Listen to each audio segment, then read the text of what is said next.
This is the Jiu Jitsu Journey podcast with myself, Blake, and my friend Kelly, also known as MMA Savant. Good evening, Kelly. Good evening, Blake. How are you today? I'm good. So, Kelly, we got a topic today. Okay, what's on your mind? What's on your mind, my kind sir? Well, talking to a guy the other day, came to me, and he told me how he moved around the country and everything. And he'd been to this school, and he'd been to this academy, and he went over to this gym, and he's trained here and under this coach. The whole time he's rambling on, I started thinking, why is one called a gym, one's called an academy, one's called a school, and one called maybe, a dojo or something, What are your thoughts on that, Blake? Well, there is quite the difference. Okay. So in my now granted, in jiu-jitsu, this is the only school I've trained at. It's the only place I've trained jiu-jitsu at. Now I have been to kickboxing. Do you want to plug the school? Oh, of course. The school that me and Kelly both train at is Boris Brazilian Jiu-Jitsu in Lexington, Tennessee. Our professor is Professor Jorge Boris. So, guys, if you're ever in the area or, come on down, train. Yeah, please drop in. Teach us something, show us something. Sure. Hang out with us. It's big family orientation here. So, anyway, for here, we're considered what's called an academy. An academy, in my opinion, and what I've figured out and just kind of have observed, an academy is very traditional. Very traditional. An academy generally goes by the Gracie curriculum. It is under the Gracie lineage and the curriculum and what we taught. We also are very traditional whenever it comes to the belt system. We follow the belt system. We follow. You'll generally see more of gi work in academies, and also the certain aspects of, I guess you could say, discipline. Okay. So basically what you're saying is, like you're pointing out how this gym, Boris BJJ here in Lexington, Tennessee, not only are we primarily just grapplers here, there's a few bags hanging in the back if you want to go back there. If you want to go back there, work on some striking. Yeah, but we don't really teach it here. So this is this is a grappling academy. It's a Brazilian Jiu-Jitsu And academy. the majority of our stuff is done under the Gracie curriculum, inside the gi, or with the gi on. Now we do have no gi nights. Like tonight was no gi night, and that's to help us with more of a self-defense kind of situations. You gotta sneeze. Coach's gonna go back and sneeze. Which he did not sneeze. False alarm. But we have, for example, we have two no gi nights. It's Monday, Tuesday. Then we have two gi nights. Yeah. Correction. 2 gi nights, Monday and Tuesday. Then we have one no gi night, which is Thursday, which is tonight. Then we have open mats and whatnot, and what have you. But a lot of what we are taught, especially when it comes down to the core basic stuff, is right out of the master text written by Elio Gracie. And Professor, I've seen it. He's got like a leather cover of the master text. Oh, it's sick looking, dude. It looks like a scroll from an ancient time. Legit, it looks like ancient, and I'm like, oh. Which I gotta buy. That's how I gotta buy the master text. There you go. Yeah. So an academy is definitely, in my opinion, is. Now this is not knocking anybody who trains at a gym or anything, but I just would rather be in an academy versus anything else. That is strictly due to and I'll get into why what I found out about gyms versus academies, but I'd rather train in an academy because an academy definitely has more. Bless you, sir. Has more drilling time rather than a gym. There's more drilling time on a technique. You think so? Oh, see, Kelly's been to both. Okay, so here's the way I look at a gym or an academy. The way I look at it is an academy does Brazilian Jiu-Jitsu as if taught by Easterners. More traditional, strictly Jiu-Jitsu in the kimono or the gi, and it's no focus on competition. If you would like, as a student, to go out and compete, by all means, do it. Please do a good job. Learn what you learned here. Take what you learned here, and do your best. Some schools are really competition focused. Now they can call themselves any of the gym types, gym, school, academy, whatever, under the type of teaching that it is. But I feel like if you went to a kung fu class or school, or if you went to an Eastern martial art, you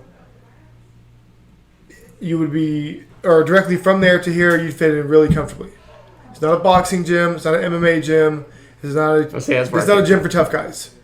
This is for people who want to learn the core values of martial arts, discipline, respect, all those great things, and also tie in something useful and real world, relatable. That's what I think. Okay. So a lot of places that one can learn jiu-jitsu focus on competition. Those are usually, now those can be academies, because those are literally a school made to churn out black belts and world champions. Think of Atos, think of Paragon, Checkmat. We are open to competitions here, because we have a Naga poster right behind us and all that stuff. I mean, it's not like we're totally against. No, I don't want to lead the listeners to think that we are anti or against it anyway. And I've been told they have small in-house tournaments in the gym, or have had them. I don't know of them, but I'm not saying that they don't have them. I thought you were here for that. Okay. No, I wasn't here. Yeah. So, any more thoughts on that, Blake? I agree with you. And I've kind of figured out also that when it comes to more of the school and academy kind of aspect, it kind of breaks down into two categories. You have your very strict academies, which is I've come to find out the most strict of the academies are you go to a Gracie run school. It is under the name of a Gracie.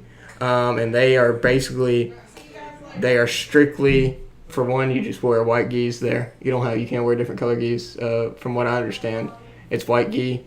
Also, and that's to respect for Grandmaster. And then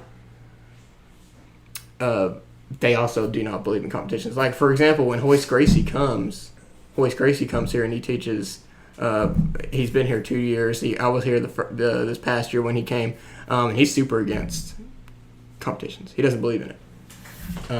Now, granted, he was in the first few UFCs, but he is against competitions.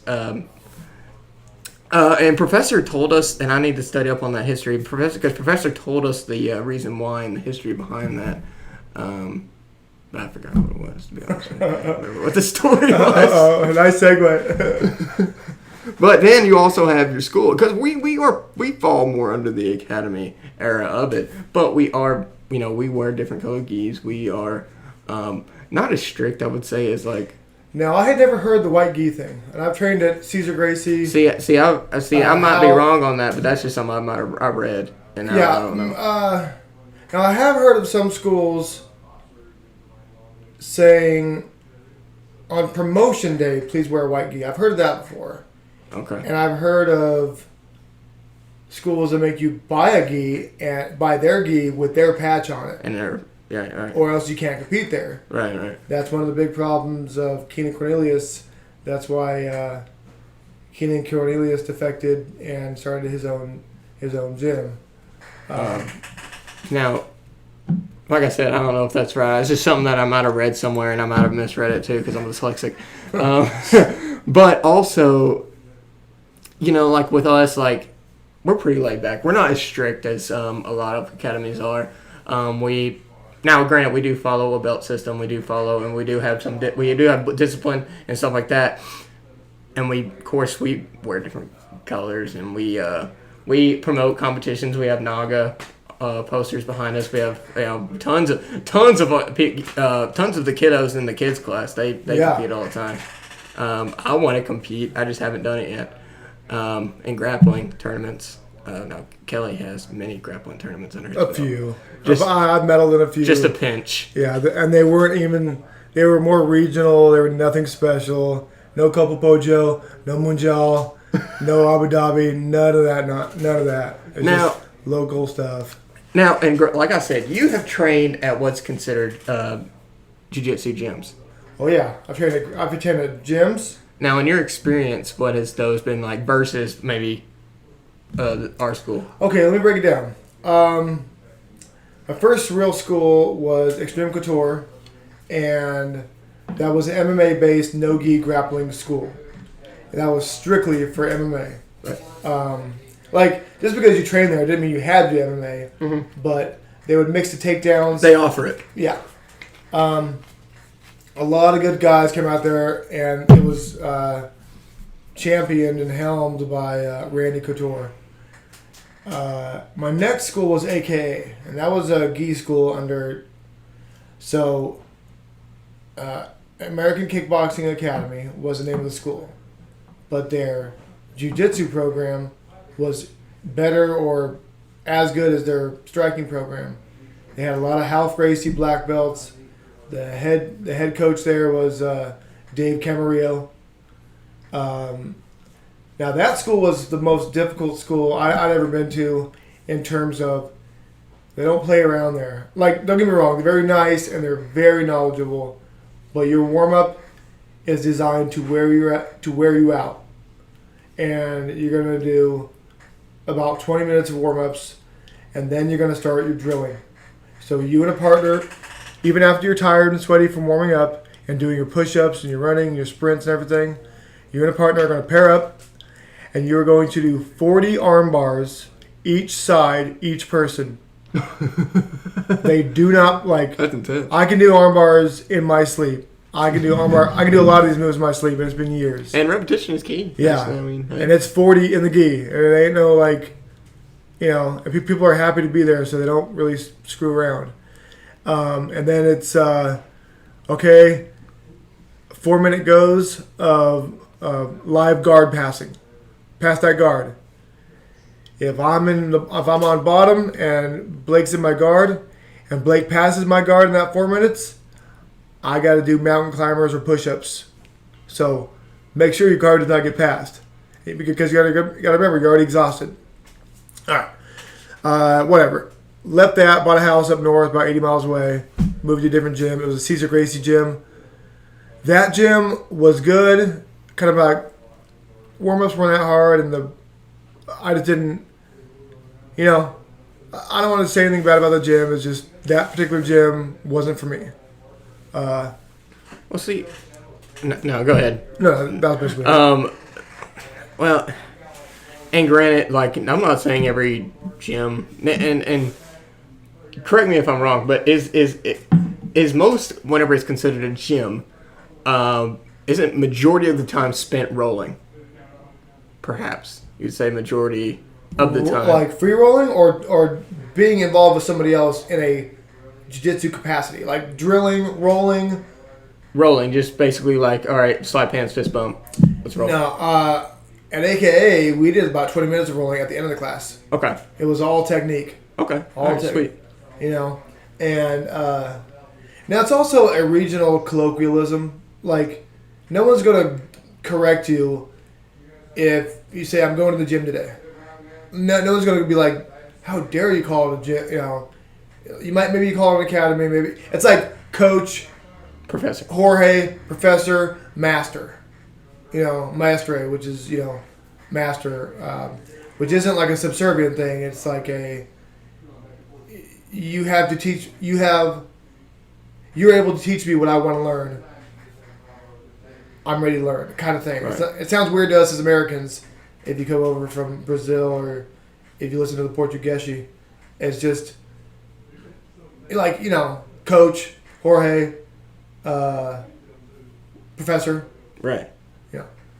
It's just like one of those things. See, and you coming from a gym background, they have more of a gym kind of, I guess you say, what's the word I'm looking for? Gym.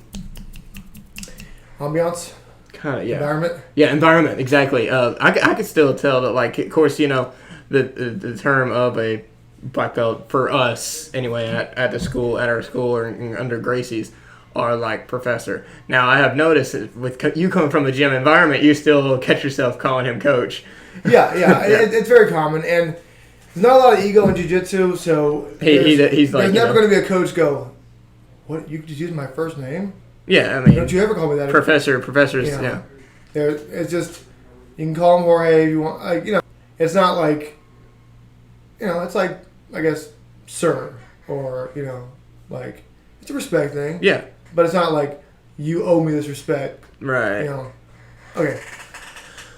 What else on the docket, young Mr. Lindsay? There's some more things I want to ask you about a gym. Okay.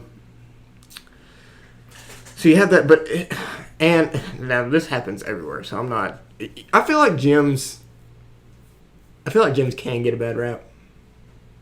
Why do you think that is? Bad gyms I feel like bad places to train get a bad rap. True, yeah. Like, if the technique is... Like, I've heard of places to train where it's like, you don't get to roll for the first 6 months. You get to pay for the class, wear your gi, run with the class, and then sit out and watch them do technique. Or you get to drill, but then you sit out for the whole class. And I don't agree with that. You experienced this? No, I've heard of that. I never went to a gym that did that. In fact, every gym I went to was like, you wish you could sit out. Yeah. Get in there and get choked out. Yes, in here. Yeah, you wish. You're in here and get choked out. Another thing that we used to do at AKA. Now, this was the AKA in Sunnyvale. We used to do what's called marathon rolls. And it's just what it sounds like. You go as hard and as fast as you can for as long as you can. If you get a tap, just slap hands and keep going. So there's been, like, for me, some good 12, 13-minute rolls, Anyway, back to what you were saying. I've never experienced, like,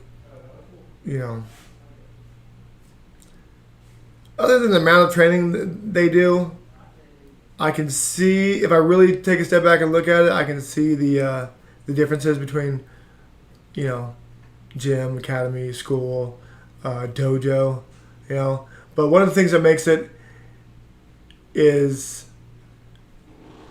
Actually, let's just do this. Let's just do warning signs if you're going to walk into a McDojo. A McDojo, yeah. So a McDojo, for those that don't know, is... It would be the shirt I'm wearing right now. Yeah. Tiger King Martial Arts. Yes. That's one of those gyms where you can go in there and you can get a black belt in the system at 12 years old. It's not a real, It's not like we're talking about karate or anything. Yeah. Not gonna point anything out. I'm just saying. Another warning sign of a McDojo is that there's a thing called no-touch sparring. There's a famous guy on YouTube. I think he's been... No-touch sparring. Demonetized or something now. It's been a few years since I checked him out. This young man is... Sure, we can find him.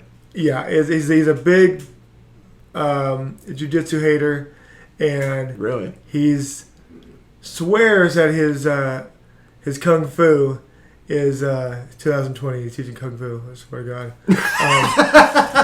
Yeah, he takes himself seriously too. Just the look at you had. Yeah, kung fu. I swear. Because you got to remember, in the 70s, people did kung fu. In the 80s, it was karate. Yeah. 90s, it was taekwondo, and then in the turn of the century, it's been jiu-jitsu and submission. Yeah. No-touch sparring is a big sign. Another thing is if you see two people rolling on the ground, grappling each other, and one's wearing a white belt, and one's wearing like a blue or purple or brown, but there's no obvious difference in technique or skill level, run away. Oh, yeah. Because what that is a school that, so-and-so has paid their their monthly bills it's for 2 one years. that's more Let's go focused ahead and on give money. them a belt. It's one more focused on money rather than actually teaching you a martial art. Yeah, I've also heard like some dojos you have to pay additional fees to get promoted. Oh yeah, that's big. I was like, yeah, you got to pay for your belts in a lot of Eastern martial arts. And I actually, it's not funny, but I remember when I was a kid, I grew up in Paradise. Part of my life, I graduated from Paradise, California. The town of Paradise burned down a few years ago. Anyway, we were at the parade one year. They had a big parade every year because a bunch of gold was found there during the gold rush. And there was a karate demonstration. Okay. Bunch of kids and their gis. It's going to be pretty cool. And I'm chilling, watching it. You know. They forgot to pre-cut the board. yeah, those boards are pre-cut, by the way. And this little kid, he might have been about 6. Broke his freaking hand, didn't he? He hit that board, and you knew you couldn't fake it. Like he hit that board, and I'm not the doc. I wasn't. I didn't stick around long enough to see what happened to him, but the way he reacted, he shattered his hand. Oh, Look. If it ain't real, it ain't real. It's like one of those things. Why waste your time? That's one of the things. Like, and a lot of them, even if like they do teach an actual martial art, sometimes people will use that like as a recruiting kind of tool. Yeah. Because I never, especially when I was kickboxing doing Sancho, I never hit a piece of board. Unless we're doing like a big crowd demonstration. Yeah. And those boards, like you were saying, were all pre-cut. Or they're all pre-cut. Yeah. And it's just a show, just basically a big recruiting tool. But other than that, never hit a board ever. Yeah. So the only person I know who was a successful Sancho practitioner might have been Kung Lee. Yeah. But Kung Lee was from AKA. Really? And he was a phenomenal wrestler. He was a very good wrestler. I didn't know Kung Lee. I didn't know he trained at AKA. That's where he's from. Yeah, I didn't know. Yeah, Kung Lee. If you want to see a really good fight and a really good spectacular finish, go check out Kung Lee versus Rich Franklin. That fight took place in Macau. Oh, yes. Yeah, beautiful knockout. That's a great one. He's a Sanchow. I don't know what. I'm sure he's a black, but I'm not sure how they do it over there. But you're right. He's the top dog over there. Yeah, Kung Lee, very good wrestler. Very good wrestler. Very good and phenomenal kickboxer. Yeah. This is gyms. But you've helped kind of open my eyes. It's just maybe a lot of gyms get bad help. A lot of gyms that are titled a gym will get bad raps, which in turn make other gyms. Yeah, because gyms work your muscles. Right. They don't work your technique. Like, it also like. Let's try to liken this to a different thing, a more relatable thing. That's it. An academy is a trade school. Hear me out. Your job is to learn Jiu Jitsu, Brazilian Jiu Jitsu, under the purview of the Gracie family lineage. You go there, you learn that. At a trade school, you learn how to be a diesel mechanic. You don't got to worry about English. You don't got to worry about calculus. You learn that. At a gym is like college. You got your general ed. You got your 4 years or 2 years or whatever you got to do. You get a lot of stuff. You're going to learn what you need to learn. But a gym has boxing over here, a little kickboxing over here, a little bit of wrestling way in the back, and jiu-jitsu. That's what I feel about it. An academy can be solely... have one sole purpose in mind and do very well. How's that? Yeah, that's a very good way of putting it. Do not go to college. Do not go to trade school. I'm just saying. Yeah. Now, I'm going to tell people, like, kind of what... Like, if you guys are ever in the area and you guys see Boris Brazilian Jiu-Jitsu, I want to kind of give you guys a rundown of how a typical class goes. Because... When my very first ever trial class, I wish somebody had kind of told me this, because my very first ever trial class, I just kind of moseyed in. It was a big class that night, huge class, and you know how easy it is to kind of like miss a new guy if it's a really big class. Sure, yeah. And I was that guy. I just kind of moseyed in. Didn't know nobody, right? Uh-huh. Didn't know anything about jiu-jitsu, nothing. I just old kickboxer that hadn't kickboxed in 3 years, coming in trying to learn jiu-jitsu. We ran it out, did all this stuff. This is the funny part. Whenever we sat down and that coach or professor says, "All right, guys, roll it out," I was like, "All right." I picked the person sitting next to me. It's freaking purple belt. Are you sure? Yeah. I got destroyed. and Was it Ira? Or it Blair? was Jill. Oh, Jill. Yeah. And now, so I want you guys to kind of understand maybe how our classes goes, because I was totally confused the whole time. Now, granted, now I know what's going on, but so when you come in, basically you'll see guys on the mat and they're basically stretching out and whatnot, chatting up, collaborating. By the time 6:45 hits, a professor will come out and he'll say, "All right, guys, run it out." So we run, and what you do is you run the outer perimeter of the mats, and then maybe we'll do a side skip, high knees, blah, blah. Then we do our whole stretching, and then after that, what we might do, what would you say? How long of rolling? Rolling, well... The first. Okay, yeah, we'll usually roll just enough to break a sweat. I'd say 8-12 minutes. Yeah, it's not long. Nobody gets injured. Everybody's still not loosey-goosey. Flowing, you know. Everybody's taking it easy. Unless you're wearing your white belt, then you're murdering. Kicked. Then you're murdering. You're trying to murder. Yeah. But you're a spazzo. But then we'll go into techniques that Professor... And Professor, by the way, he has said that he's totally down to be invited to come onto this podcast. So maybe we can ask him this, how he picks. Now, I know he picks from the master text, but there's also some that he just, hey, we're rolling and this happened. I want to show you guys this. And I just kind of want to pick Professor's brain of how do you run this school? How do you run a school? Yeah, how do you choose your day-to-day stuff? Yeah. How do you choose, you got brand new white belts, and you got some browns and purples. You got blacks, too, dropping in. Or, we have Flynn and we have Don. 4 blacks currently with us. We have Brad, we have Don, we have Flint, and then, of course, Professor. Yeah. How do you pick something that is not too boring for the higher belts and not too complicated for the lower belts? Right. Because there's a lot of stuff in here where it's or in the curriculum where it's just not for everybody.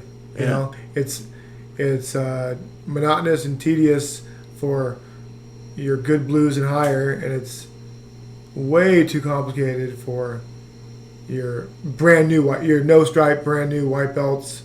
Yeah, it'd be fun to pick his brain and find out how he lays everything out. So basically, yeah, and so he'll do that, and then after we do our techniques for probably majority of the class, I would say we do the techniques, and then sometimes he'll just be like, "All right, guys, roll out the rest of the class," and it's 15 minutes left. Sometimes he'll do this thing that we do head to toes. Yeah. First person to get mount, go. Yeah, little games, keep you on your toes. Marcelo Garcia is a big advocate of those silly little games because it moves your body in different ways you don't normally do, and it keeps you humble. If you're down there in some silly pose or silly position, you're not the man anymore. You're just a silly little guy, right. And it just kind of keeps you humble and everything. And yeah. So, and then after that is whenever we say line it up. A professor will line up, and this is where I think, do they do this in gyms? They don't do this in gyms, do they? The lineup thing? Lineups and bow outs. No, generally they don't a picture is. We'll do the picture thing in a minute. They don't do that because a lot of people, when the class is over, they know it. Guys, go ahead and keep rolling if you want to, or the class is over. Kind of like an open mat. Kind of like if it was an open mat here. Yeah. So we'll line it up. Professor will talk to us, and if there's promotions, he'll promote guys. Mm-hmm. And then we'll bow it out. We'll slap hands, be like, do the whole thing, and then we go take a picture. Now, what's the picture thing you said you bring up? Okay, so this is the first school I've been to where they take pictures like that. Normally,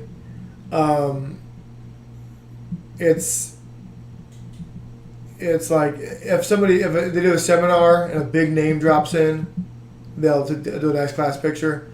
Or if, like, let's say Blake goes on a trip, you want to go see the ocean or whatever, California.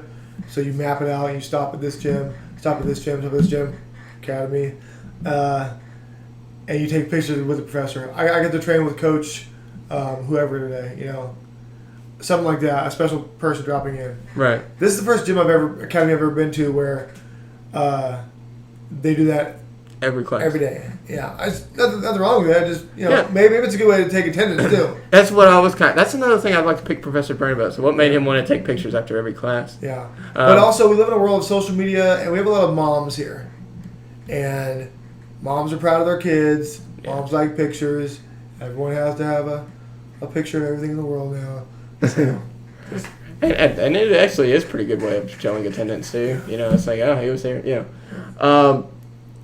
But and so that's pretty much how a typical instructional class goes. Then on the other days you have open mats, and then like Kelly mentioned earlier, we have bags and stuff. Which after class we have Bobby and Haley, they're and Holden. They were all back here sparring and learning some boxing, pretty cool stuff. And Bobby also does after most classes the stick fighting, so that's pretty. Yeah, yeah, he's into that kind of stuff too. So he's back there showing that to those who are interested in that. So yeah, I mean, it's just like we're very. Our school is strict. It is the main martial art we teach is Brazilian Jiu-Jitsu, but we're open to open to train with. We're open to train and have our hand in other martial arts. Like you taught a catch wrestling seminar. Yeah. No, I got to do a little highest on grappling little seminar. Showed 5 basic moves. People seem to enjoy it. Oh yeah. Did another class after that. Talk some killer submissions, my friend. Pretty cool, huh? He's like, yeah, I know. I did another class after that, but I didn't know I was doing a class until I was driving to class and I got a text from the coach. So I was like, was that here? I don't know. I taught like some armbar escapes. Was that here? I don't know. I only taught 2 classes. Okay. So there's the other one. If you saw my other class. Okay, so it was at this gym. Yeah, it was definitely here. This school. Yeah. Okay. And you started before I did, so you would have definitely been here. Either I was at work or because I only remember teaching. But it was like really like you could tell I was making it up on the spot. So basically we just did some armbars from guard, armbar escapes. That was me. I'm jerking off the couple, table. Yeah, a couple guard passes, basic stuff to keep people busy, and then that was basically it. And then we just rolled. I got you. So I mean, like I said, guys, Kelly, actually, you really opened my eyes with the whole gym thing. I was very biased with my thoughts on academies versus what'd you find? Huh? I thought you found something sick in your. I found an empty water glass.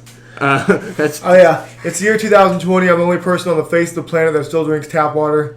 No, I got my co-host Blake here with no $80 bottle of water. No. This is refillable. Before class, I'm not worthy of even touching it, let alone drinking off it. No, that thing looks. I've had cars that cost less than that bottle. That thing is ridiculous. No. It's painted. It's patent. This is, by the way, not sponsored, but yeah. Wink, wink, call us. Path water. It's refillable. So I drank the original, but I refilled it just before class. So this is technically tap water, just in a cool ass. Good old fashioned tap water.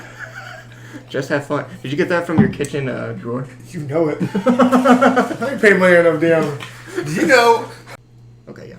So you missed Kelly's water bottle rant. Water rant. Yeah. Third world, first world problems, man. Yeah. Nothing too important or groundbreaking you missed. So Kelly, we have just one more thing. So we talked about. So we're done. We talked about our main topic, which is the difference in speed, academies and gyms. I hope you guys enjoyed. Kelly really helped open my eyes. But Kelly, so I've been having some issues here recently with guys pulling the good old guard on me. Okay. Just who do you think I should emulate? What fighter do you think I should watch emulate when it comes to passing guard or basically getting one up on somebody whose main thing is being a guard puller? Okay. Butt scooter, if you will. Oh, okay. Yeah, of course.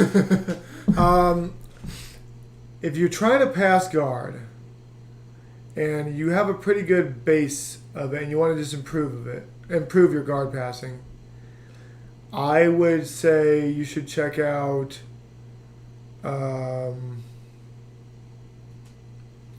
maybe Cobrinha. He's good. He's a lighter weight guy. He'll have more of your body type. Cobrinha's a great guard passer. Bernardo Faria is a really good guard passer. 7-time world champion. BJ Penn has an instructional on Really? YouTube about basics and then what he calls advanced basics.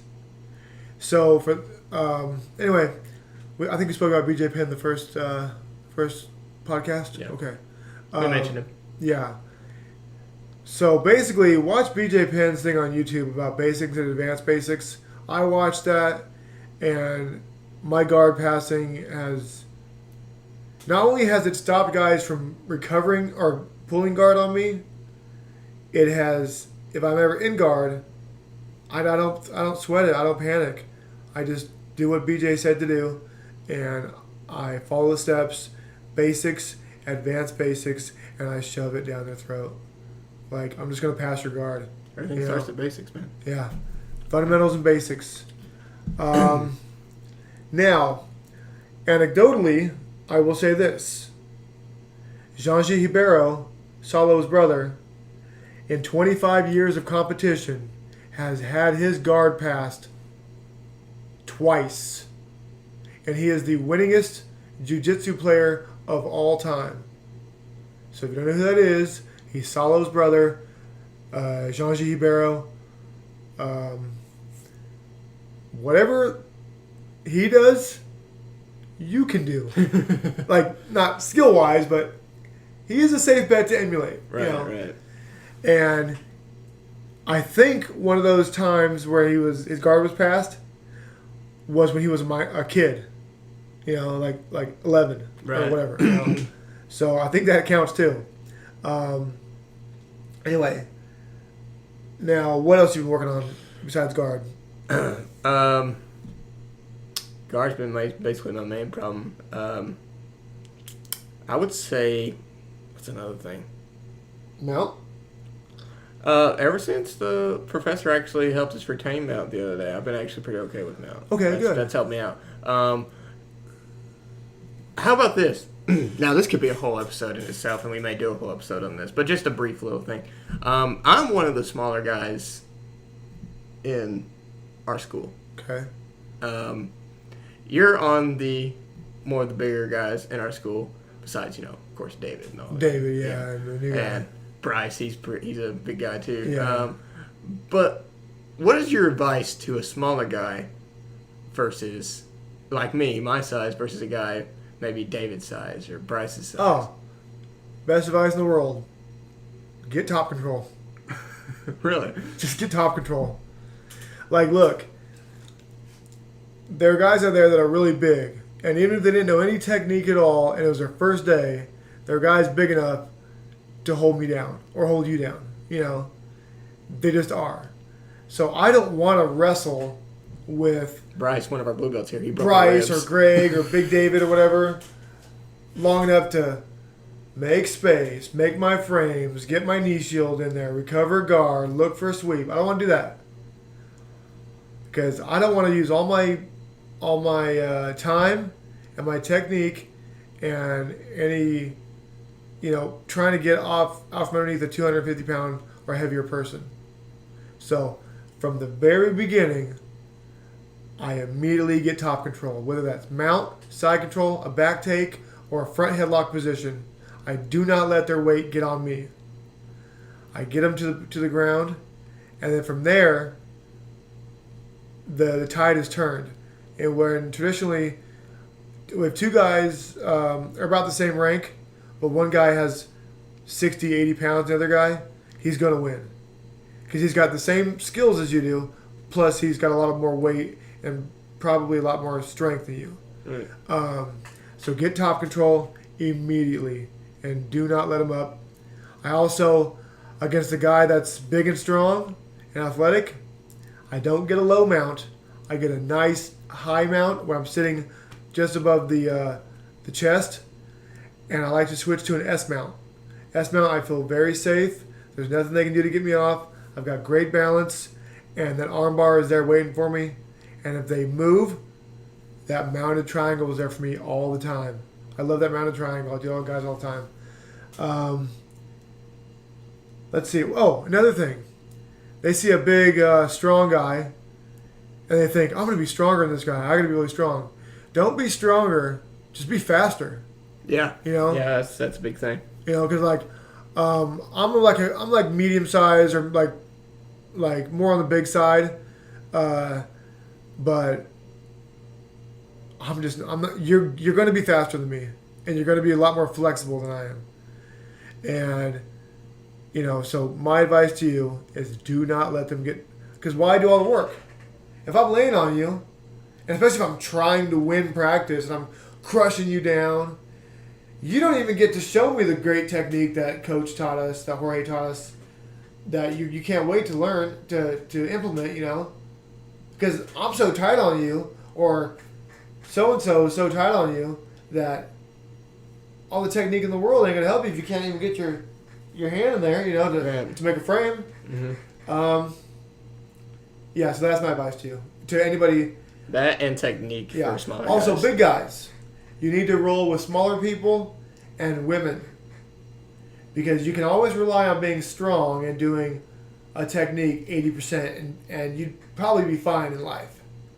But small people and women, their technique is cleaner and tighter because they have to use technique to get the leverage for the arm bar, for the knee bar, for the move. Mm-hmm. You know? Like, so that's my advice. What else you got? Start naming out submissions, brother. For sure. You know what? How about we make that a part of our next episode? You know, there's also, and I don't know if it's going to be next episode. Like I said, we may just next episode just start throwing out submissions. It's like who to watch for to do this, who to watch for with that. So I'll start thinking of submissions and just write them down, and you can think of guys that do them nice. But also, and it's probably not going to be next episode, but something you guys can look forward to. I want to discuss something that is dreaded, and luckily we don't have any here.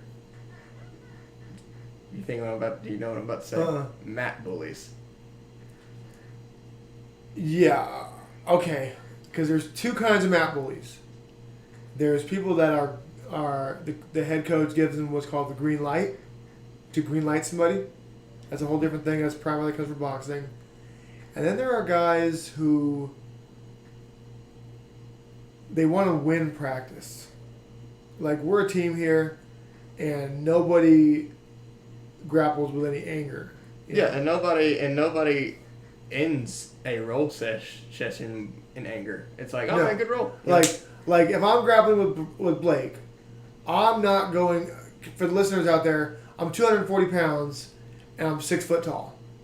And I've been grappling for a long time, and I'm really heavy on top. And I am 5'11", 145 pounds, and have no grappling history up until this year, coming up on a year. So yeah. So it does not do me any honestly. Here's what should happen to me: if I were to walk on the mat and really take it to Blake with something to prove, and I crank and I don't hear the taps and I end up injuring Blake. Number one, a bigger, uglier, meaner guy than me should do to Blake do to me what I just did to Blake. And he would your ass. Yeah. And or the coach would say, here's your money back, you know. We don't need that. You're done here. We do not need that. I was at a gym in Durant, Oklahoma for less than a week, and I got my ligament in my arm popped. And that guy was kicked out of the class right then and there because he had been warned about that. You know? And that coach, somebody's ligament. He popped my arm, and I was in a. It wasn't a cast. It was a wrap or whatever, a sling. I totally forgot about that. Yeah. Yeah, let's discuss that on another episode more in detail. But that's something I want to bring up. You know, luckily, like I said, if any shows up here, they don't last. Yeah. They don't last. Now, here's how I deal with mat bullies. My style is very lazy and very strong without being aggressive. I'm very laid back when I roll. You know, if I feel like you trying to prove something and hurt me, I'm going to put it on you, and I'm going to beat the crap out of you until you tap, and then I'm going to let you go, and then I'm going to immediately attack you again, and I'm going to tap you again. Because there's no need for somebody to just come in wanting to. Yeah, because it's not here for that. Everybody's here to learn. Yeah. You know, everyone thinks you're tough until they learn that. Oh wait, you got to earn toughness. Yeah. Just because you're the biggest guy in your house or your school, that's genetic and DNA. You did not earn the right to be that tough. Yeah. You're not that tough. I can promise you that. You know. For sure. Well, my man Blake will have you tapping. You know, that's it. Because Blake's body is stronger than your elbow. He will break it, or he can break it. You know, that's beauty of leverage in jiu-jitsu. Yeah, man. You know? Straight up. You know, it's like I have a very easy life, it's stress-free, and one of the things that I like about my life, that keeps it stress-free, is I don't worry about anybody. I mean, do you really? You know, I don't worry about people messing with me or anything, because do you really want to wrestle around with me? You know, I'm a nice guy. Right, yeah. You know, Kelly's a cool, great guy. Go on. So I'm not worried about getting jumped or mugged or anything like that, you know, because, all right, you want to wrestle? Yeah, sure. Let's wrestle. Go for it, man. Okay, so let's pick up on that next episode. Yeah, or an episode or two from that. You know. But we're going to do submissions, just talk about submissions and talk about people to emulate if you want to get good at those said submissions or positions. And then we'll talk about mat bullies on another episode, man. Yeah, I've had a couple experience with them. I did my thing. They were no longer mat bullies. It's all good now. I'm not going to say any names. But they're no longer mat bullies, and everything, you know, me and them are tight. It's only happened a few times over the years. But part of it wasn't a mat bully. Part of it was I thought I was supposed to win. I'm new here. I'm sorry. I didn't I thought it was try to get you to tap to me. Right. Which is a little different in experience and and new people will want. Yeah, that's okay. But it's when you wear a cup to class. Because the cup's only good for grinding into my spine. You don't need to wear a cup to class. That's why it's illegal in tournaments. You don't need to crossface with a closed fist and possibly bloody my nose. Somebody. Yeah, you don't need to do any of that stuff. That's a mat bully. Grinding your jaw, your chin into my eye socket. That I can clearly tell you're trying to hurt me. Right. There's a big difference of that and a guy bear hugging you and trying to do wrestling headlocks and stuff like that. I'm okay with that. Go hard. I'll tap. If you got me. Anyway. Man. Guys, thanks for watching. Or listening, rather. We're gonna get a camera in so you guys can actually see us, so then we'll be watching. But thanks, guys. Remember to comment, like, subscribe. Let us know what you think about schools versus gyms. And if you guys are thinking of any positions or submissions that you want us to talk about, just go ahead and shoot them down in the comments. Kelly, anything you want to do a sign off? Yeah, it's good podcast today. Fun episode. A lot of good topics coming up. A lot of good topics covered.